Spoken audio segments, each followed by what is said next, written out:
बिस्मिल्लाहिर्रहमानिर्रहीम। खातिन हज़रात, मैं हूँ अख्तर अब्बास और आप सबको मेरा सलाम पहुँचे। ज़िंदगी हम सबकी ख्वाहिश होती है कि बहुत अच्छी चले, इसलिए शादी की जाती है और रिश्ते अच्छे ढूंढे जाते हैं, अच्छा ख़ानदान ढूंढा जाता है। पर कभी कभी किस्मत साथ नहीं देती और रिश्ता टूट जाता है। मेरे पास बहुत सारी ख़वातीन ने और बहुत सारे मर्दों की तरफ से ये सवाल आते हैं ऑफ एंड ऑन कि सर, जब डिवोर्स हो जाए, शादी टूट जाए, तो बच्चे किसको लेने चाहिए। अभी जो सवाल मैंने इस वक्त एड्रेस कर रहा हूँ ये मोहम्मद उमर का है। वो कहते हैं कि प्लीज़ इस बारे में ज़रूर वीडियो बनाइए कि बच्चे खातून के पास जाएं या उसके मियाँ के पास जाएं। आज हम इस पे बात करेंगे, लेकिन उससे पहले सुंदस नईम ने एक अजीबोगरीब सवाल पूछा है और कहा कि सर, जिनके मियाँ प्यार नहीं करते, जिनके बच्चे कदर नहीं करते, ऐसी औरतों को तो मर जाना चाहिए और मुझसे अब जिया नहीं जाता। सुंदस, इस सवाल का जो फौरी जवाब मुझे समझ आ रहा है वो तो मेरा जी चाह रहा है मैं आपको हाँ कर दूं, लेकिन ये शायद मुनासिब ना हो। इतने अरसे में जब आपकी शादी हुई, जब आपके बच्चे भी हैं, दोनों नेमतें आपको मिली, आपको मियाँ भी मिला, पर आप उसको विन नहीं कर पाए। आप सोचिए, अगर आप ये शिकायत करोगे कि मियाँ बाहर औरतों के पास जाता है, तो शक्ल से भी वो औरतें हैं, नाम से भी औरतें हैं, जिस्म से भी औरतें, वो सारी नेमतें अल्लाह ने आपके वजूद में दी थी। आखिर क्या कमी रही कि मियाँ आपकी तरफ मुतवज्जो नहीं हुआ? ये सोचने का सवाल है। दूसरा, रब ने आपको औलाद दी, आपको मियाँ की मोहब्बत मिली तो औलाद भी मिली। ये ताल्लुक़ के बिना तो ज़ाहिर है औलाद नहीं होती। सो कहीं प्रॉब्लम है आपके सोचने में। औलाद की तालीम या तरबियत में कहीं प्रॉब्लम नहीं है। बहुत बड़ा प्रॉब्लम है कि औलाद को आप अपना आशिक नहीं बना सकी, औलाद को आप अपना वोटर भी नहीं बना सकी, और अब आप ये सोचती हैं कि औलाद मेरी कदर नहीं कर दी। ये बेकदरी तो इतनी मौजूदा हुकूमत की नहीं हुई जितनी आपने अपनी ज़िंदगी की कर ली है। तो दिस इज़ नॉट फेयर। दोनों सूरतों में ना आप मोहब्बत जीत सकी हैं, ना आप अच्छी तालीम और तरबियत कर सकी हैं। तो आपको अपनी नाकामी के बारे में सोचना चाहिए, ख़ुदकुशी करने के बारे में नहीं सोचना चाहिए, बल्कि अपने पुराने ख़यालात से इस्तीफ़े देने का सोचना चाहिए और नए सिरे से ज़िंदगी को उम्मीद के साथ आगाज़ करना चाहिए। खातिन हज़रात, ये डिवोर्स के बाद बच्चे लेने का जो इशू है, आम तौर पे इस पे लोग अक़ल से काम नहीं लेते। हमारी अदालतें बेअक़ली और ज़िद के मुकदमात से भरी हुई हैं। याद रखिएगा, जब भी ज़िद होगी, हठ धर्मी होगी, तो जो भी मुकदमा होगा, उसका जो भी फ़ैसला होगा, वो 3 लोगों को बहुत बुरी तरह मुतासर करेगा। नंबर 1 उन बच्चों को, उनकी किस्मत को, नंबर 2 औरत को, और नंबर 3 मर्द को। सो ऐसे किसी भी मामले में कोर्ट जाने से पहले, ज़िद करने से पहले, लड़ने से पहले, या जिन जिन लोगों को, चूँकि आपके ख़ानदान में बहुत सारे ऐसे कम फहम लोग होते हैं जो कभी मामले को सुलझाने नहीं आते, ये हमेशा जो लकड़ियों को, खुश्क लकड़ियों को आग दिखाने आते हैं, बल्कि बाल्टियाँ भर भर के डीज़ल की और पेट्रोल की लेके आते हैं और आग लगाते हैं। भांबड़ मचता है और ये लोग उस वक्त भांबड़ में हाथ तापते हैं और चले जाते हैं। याद रखिएगा, 3 चीज़ें बहुत बुनियादी हैं। जब भी डिवोर्स हो तो आई एम कन्विंस्ड कि औरत को उस मौके पे अक़ल से काम लेना चाहिए। वो मर्द आपका नहीं बना, वो ख़ानदान आपका नहीं बना, उन्होंने आपको ओन नहीं किया, डिसओन कर दिया।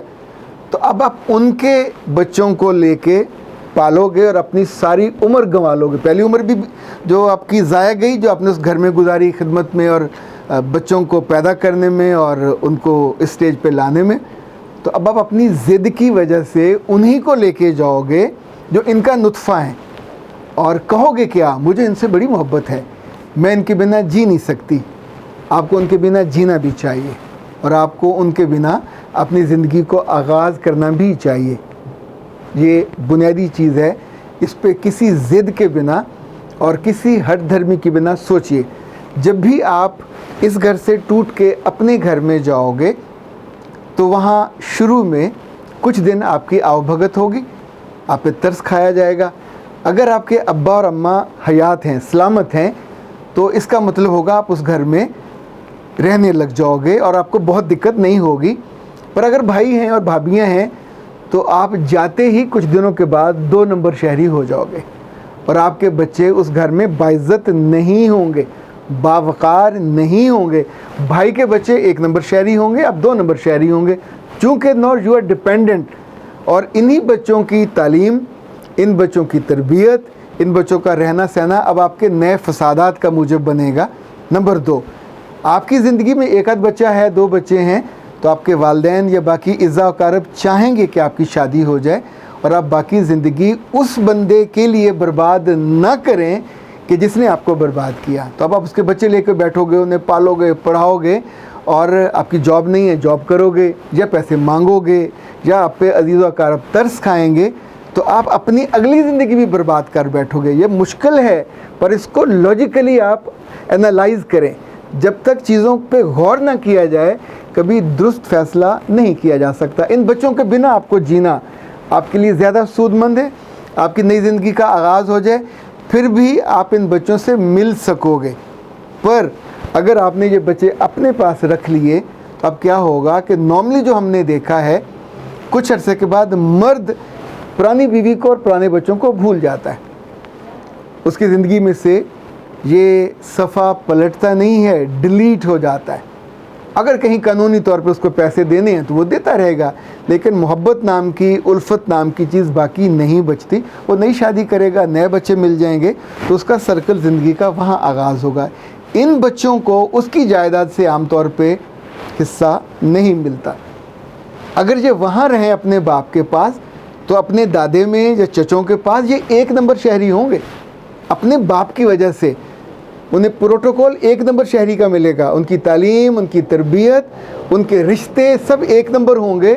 उनके रिश्तों के मौके पे अगर आप लड़के नहीं आए तो बहुत मुमकिन है बाप आपको बुला ले और मशरे में आप शरीक हो जाओ। इसलिए मैं बार बार कहता हूँ कि रिश्ता तोड़ते हुए इतनी दुश्मनी पैदा न कर लें कि बाद में एक दूसरे की शक्ल देखना और मिलना मुश्किल हो जाए। तीसरी बात जो आपको बहुत तवज्जो से सुननी और याद रखनी चाहिए, जब आपकी बेटियाँ बड़ी होती हैं या आपके बेटे बड़े होते हैं तो अब इनकी शादी का मामला आता है, तो फिर आपको कंप्रोमाइज़ करना पड़ता है, क्योंकि मियाँ आपके साथ नहीं होता। और जब आप उनसे मिलने जाते हैं या उनसे बात करते हैं तो एकदम से आपकी पोजीशन यूँ नीचे हो जाती है। आप उनके एट पार नहीं रहते, चूँकि आपको खुला हुई होती है, आपको डिवोर्स हुई होती है और ये बच्चे बिन बाप के होते हैं। तो बिन बाप के बच्चों के बारे में आमतौर पे ये माना जाता है कि उनकी तालीम और तरबियत में नक्स रह जाता है। वो बैलेंस, या तो शाय होंगे, डरे हुए होंगे, या ओवर कॉन्फिडेंट होंगे और चिढ़ते होंगे और मिजाजन तेज़ होंगे और बद लिहाज होंगे। सो दोनों एक्सट्रीम पे ये बच्चे आमतौर पे होते हैं। आखिरी बात, जिस मर्द ने आपको अपने घर नहीं रखा, आपकी अपनी ज़िंदगी में नहीं रखा, तो अब वहाँ से आते हुए आप उसकी बाइंडिंग और आप उसकी एसेसरीज़ और उसका जो ज़िम्मेदारी था बोझ वो भी साथ ले आए हो। उसको तो आपने खुली छूट दे दी खेलने की, भागने की, मज़े करने की। तंग उसको होना चाहिए था, तंग आप हो रहे हो। सो ये गलत फ़ैसला बच्चों को साथ लाने का, ये भी उसके लिए आसानी का बायस है। दूसरा असूल याद रखिए, बच्चा हो या औरत, आँख के सामने होगा तो मोहब्बत ताज़ा रहेगी, और दोनों आँख से दूर होंगे तो आँख ओझल पहाड़ ओझल। कम कहे को ज़्यादा समझिए। वैसे अपना समझना नहीं है, लेकिन समझाना और कहना मेरा फ़र्ज़ है। मुमकिन है आपके दिल पे कहीं हल्की सी दस्तक हो जाए और आपको सही फ़ैसला लेने का मौका मिल जाए। अख्तर अब्बास को इजाज़त दीजिए। अस्सलाम वालेकुम।